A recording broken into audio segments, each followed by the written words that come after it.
G'day everyone, Marc here from Marc and Cars. You are not going to believe what I've got in the room here with me, and I cannot wait to show you. I'm that excited. Some of the cars that are definitely on my bucket list to see in real life, and I'm about to show them to you. So, to start the whole thing off, we've got a few nice 356s here. Let's start with those. This is the owner's first 356 that he bought. It is a 1960, maybe 61, 356B Roadster. So it's sort of like an evolution on the 356D that preceded it. Single grille, really nice looking car, signal red, black interior. You can tell by the interior there that it is really just an evolution on the original Speedster theme that started, so much earlier before this car. Car presents really nice, and as far as your first 356 goes, this is not a bad one.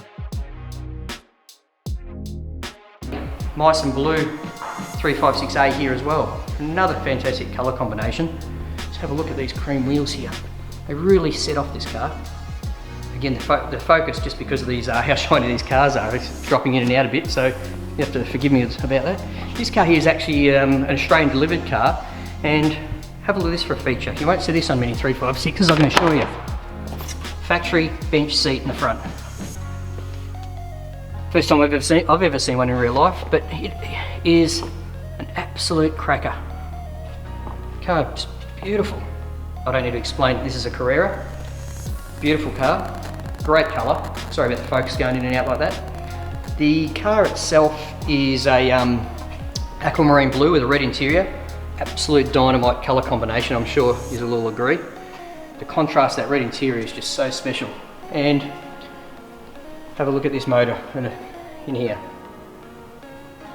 It's a correct motor for the car, but not the motor that came with the car, which is the case for a lot of the 4-cam cars, because they just were quite expensive to fix back in the day. This Carrera here has, it's one of the really early ones. It has the distributors driven from the intake camshafts. Like I mentioned earlier, I haven't seen one of these myself in real life. The motor looks brand new. In fact, the whole car looks brand new. It's been beautifully restored. Absolute plum. I think you'd struggle to find a flaw having a car like this in the garage, that's for sure. Let's have a look inside with that red interior. Absolutely pristine. Still a 6-volt car, as you'd expect. A car of this provenance.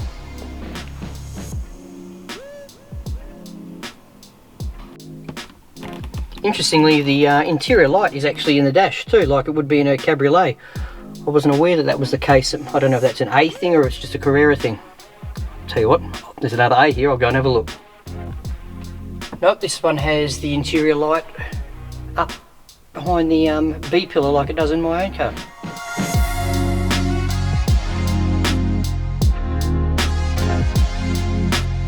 Parked behind the Carrera, we've got a very special 911, 1973 Carrera RS 2.7. It's one of the touring models. It's actually third right-hand drive car built, apparently. It's its chassis number ends in 73 as well. The car is fitted with a sunroof. I'm not that sure whether or not all the touring cars came with sunroofs or if it was an option, but this one has one. Black interior.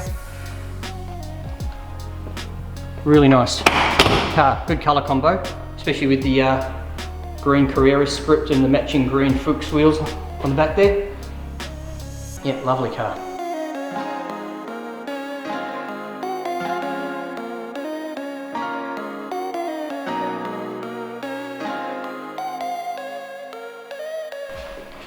So as well as the Carrera RS, there's also this absolutely fantastic looking 1979 930. Have a look at the size of those guards. Even the front ones are pumped out massively.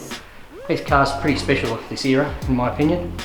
We've got body colour Fuchs wheels matched on it.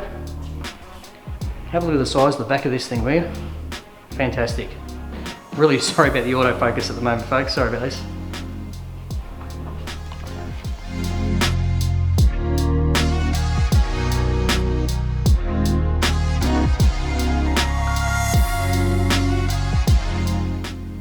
How's this for a menacing sight for any Porsche enthusiast?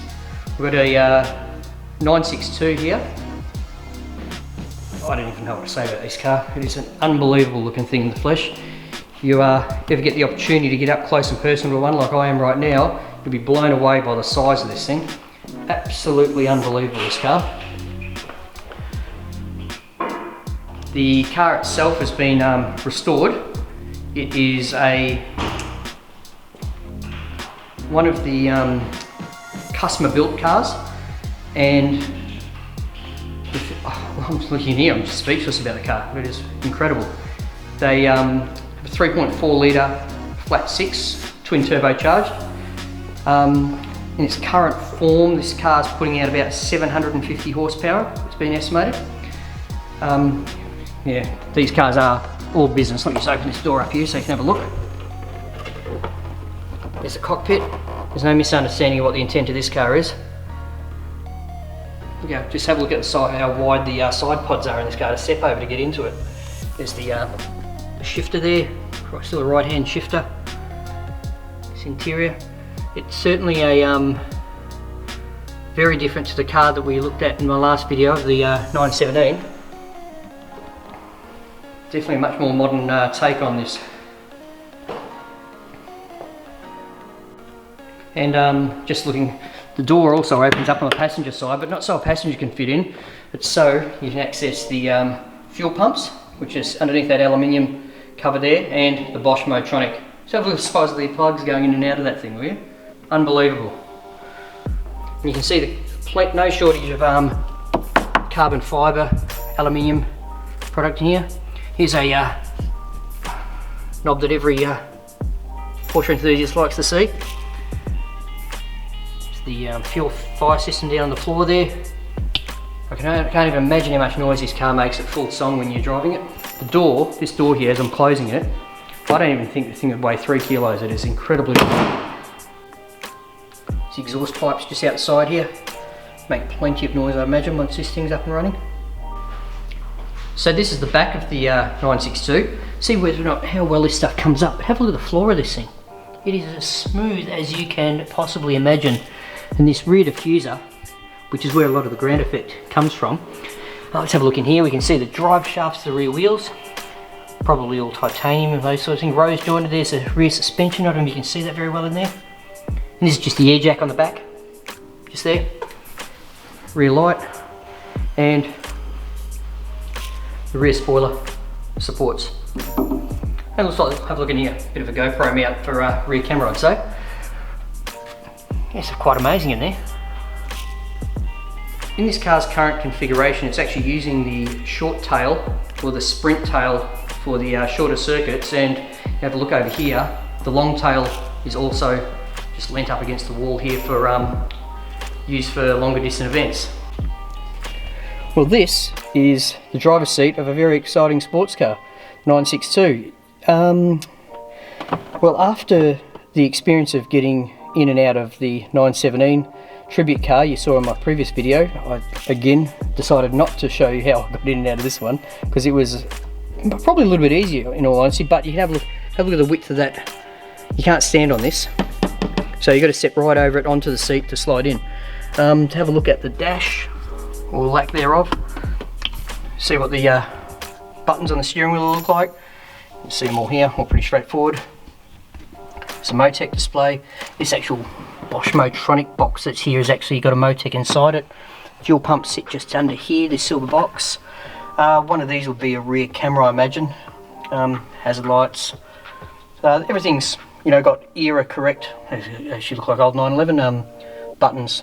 Looks like you can adjust the mixture, put what's on the display of the Motec here. There's the tacho, which is, you know, when your tacho goes up to 10 grand, you can imagine it's a pretty exciting. Looks like we've got the brake bias switch just here. Here's the gear shifter, which you can imagine is like a rifle bolt, all rose jointed and very nice. The seat itself's quite narrow. I'm too short to use all the pedals down here. I'll show you again, because like I did last time on the other one. So I can actually touch them tippy toe. There's the accelerator, brake and clutch. It's got a foot rest here, not that my legs are long enough to make the most of it. And it's a two-way radio and Looks like the fire suppression system. The boost button, the boost knob's quite a way away. I'd say that's done as a bit of a deterrent. The visibility in this car is, I would say, probably better than the 917 Tribute, but this is only a single seater. Okay, there's no space here for a second seat, whereas the 917 Tribute was a two-seater. Okay, so very deep dash. One of the big differences though to take into consideration is the driver's feet are actually behind the front axle, whereas in the 917s they're in front of the front axle. So the car itself's actually, the front wheels are a lot further away, and I'd also believe the front of the car's a lot further away. So just to give you an idea on that this car isn't just a collector car that sits in a shed, in the last 12 months the car has been involved in several events, from the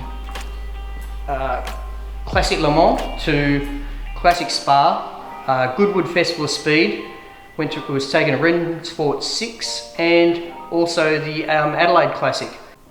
To give you some scale idea of ground clearance, I can't get my two fingers under there.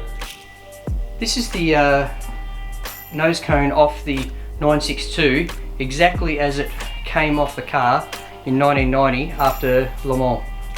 Not too sure what the light visibility would have been like through those headlight covers. Well, it's been an absolute amazing afternoon and early evening here with the owner of these cars, who has been very generous with his time and telling me the stories about all these cars. It's just been an absolute cracker of a day. It's been a first for me on a couple of levels, getting up this close and personal to this Carrera and the 962, and his other cars. I've never even seen a bench seat in a 356 before in real life. So it's just been absolutely amazing. The cars are just all absolutely pristine. It's been a cracker. So I really appreciate you guys and girls taking the time to watch the video, and please think about subscribing and sharing the video. If you've got any comments, don't hesitate in putting them below, and thanks for watching Marc and Cars.